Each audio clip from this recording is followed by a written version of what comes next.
નમસ્કાર, સાંજે સમાચારમાં હું છું બિનલ। હવે જોઈએ સમાચાર વિગતવાર। તો હાલ સુરતથી મહત્વના સમાચાર મળી રહ્યા છે। સુરતમાં જે વિવાદ ચાલી રહ્યો છે તેને લઈને મહત્વના સમાચાર। સુરત ગઢડા સ્વામિનારાયણ મંદિરનો વિવાદ હવે ચરમસીમાએ પહોંચ્યો છે। સુરતમાં આચાર્ય પક્ષ અને દેવ પક્ષ હવે આમને સામને આવી ચૂક્યું છે। ત્યારે હાલ પહેલા આચાર્ય પક્ષ દ્વારા વિરોધ કરાઈ રહ્યો છે, હાલ તો દેવ પક્ષ દ્વારા પણ હવે વિરોધ શરૂ કરી દેવાયો છે। ખાસ મંદિરને લઈને બંને પક્ષો આમને સામને આવ્યા છે। સત્તાને લઈને બંને પક્ષો આમને સામને જોવા મળી રહ્યા છે। ત્યારે કલેક્ટરને આંગની રજૂઆતો કરવામાં આવી રહી છે। ખાસ કલેક્ટર કચેરીએ તેઓ રજૂઆત કરવા માટે હાલ હરિભક્તો પહોંચી ચૂક્યા છે। ખોટી રીતે ગઢડા મંદિર ખાતે કબજો કર્યાનો હાલ આરોપ લગાવવામાં આવી રહ્યો છે। તેમજ આવનાર દિવસોમાં એપી સેન્ટર બને તેવી હાલ શક્યતાઓ જોવા મળી રહી છે। દેવ પક્ષ દ્વારા હાલ વિરોધ કરાઈ રહ્યો છે।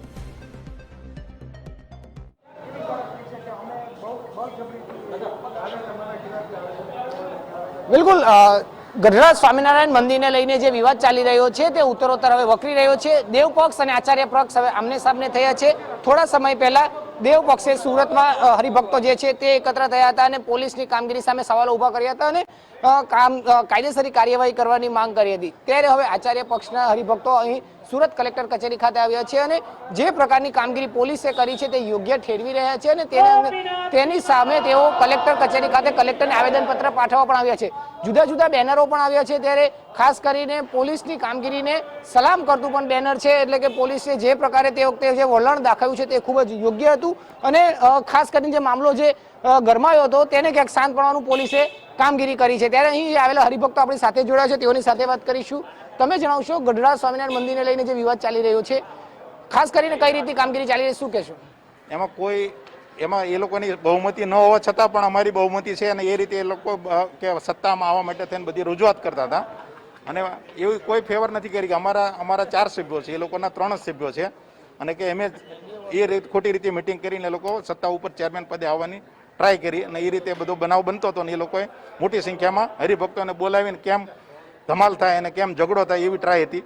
તો ત્યાર પછી આ એસપી સાહેબને જે પોલીસ આખું ડિપાર્ટમેન્ટ આવ્યું એ લોકોએ બધાને શાંતિથી છૂટા પાડ્યા બંને પક્ષના અને ખોટી રીતે આમાં આગળ મામલો ન વધે એ ટ્રાય કરી। તો અત્યારે હાલમાં એ લોકો ખોટી રીતે પોલીસને બદનામ કરે છે કે દેવ પક્ષની એ લોકો ફેવર કરે છે, પણ એવું કોઈ અમારા બાબતથી એને અમારે કોઈ ફેવર કરી નથી। જે એની સત્તામાં થતું હતું એ રીતે એને કરેલું છે।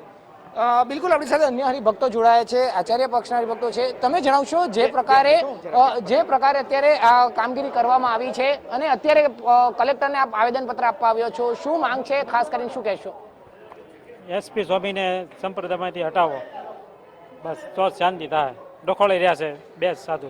અચ્છા, અને હાલ જે પ્રકારે દેવ પક્ષના લોકો પણ કહી રહ્યા હતા, હરિભક્તો જે પ્રકારે કહી રહ્યા હતા કે એસપી છે ડીવાયએસપીની જે દાદાગીરી સામે હતી, તો એને લઈને આપનું શું માનવું છે? યોગ્ય કાર્યવાહી કરી હતી, શું કરી શું કહેશો? ના, ડીવાયએસપી સાહેબે જે એમના કાર્યમાં આવતું તો એ જ કાર્ય કરેલું છે, કોઈ બળજબરી કરેલી નથી અને જે કાયદાકીય નિયમ પ્રમાણે એમણે 1-2 કલાક બહુ વ્યવસ્થિત બધાને સમજાવ્યા છે, બરોબર। પછી જે કાર્ય થયું છે એ એમને થોડીક એમની જરૂરિયાત મુજબ પોલીસના મેમ્બરોએ જે કાર્યવાહી કરવી પડે કરી છે, બાકી કોઈ નકુમ સાહેબનો એમાં વાંક નથી। શું માંગ છે તમામ હરિભક્તોની, શું કહેશો? શું માંગ છે આખરે તમામ હરિભક્તોની, શું કહેશો? આખરે શું કહેવા? મંદિરની અંદર જે આ એસપી સ્વામીની પેનલ છે, આ લોકો ખોટી ગુંડાગર્દી ઊભી કરીને સત્તા મેળવવાના કાવતરા કરી રહ્યા છે, બીજું કશું છે નહીં।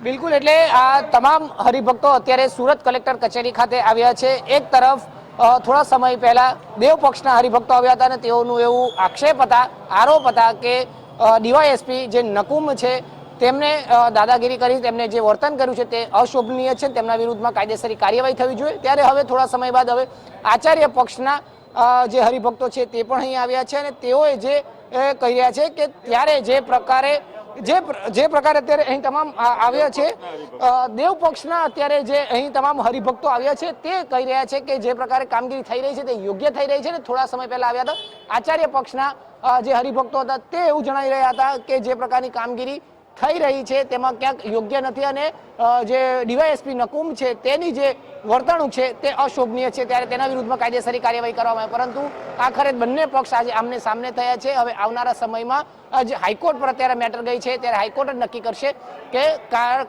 કાર્યવાહી શું કરવી. ત્યાં સુધી કોઈ પણ પ્રકારની દખલગીરી ન કરવા પણ અત્યારે તેઓ અહીં આવેદનપત્ર આપવા રજૂઆત કરવા પહોંચ્યા છે. પરંતુ એટલું કહી શકાય કે ગઢડા સ્વામિનારાયણ મંદિરને લઈને જે વિવાદ ચાલી રહ્યો છે તે હાલ ધીમે ધીમે ઉગ્ર બની રહ્યો છે. કેમેરામેન હેમંત વાડસુર સાથે ધ્રુવ સોમપુરા, મંતવ્ય ન્યૂઝ, સુરત. તો જે પ્રમાણે હાલ માહિતી પ્રાપ્ત થઈ રહી છે, સુરત ગઢડા સ્વામિનારાયણ વિવાદને લઈને હવે દેવપક્ષ પણ મેદાને આવી ચૂક્યો છે. દેવપક્ષના હરિભક્તો દ્વારા કલેક્ટર કચેરી બહાર બેનરો સાથે વિરોધ કરવામાં આવ્યો. તેમનું કહેવું છે કે અધિકારી નકુમ દ્વારા જે કાર્યવાહી કરવામાં આવી તે યોગ્ય હતી.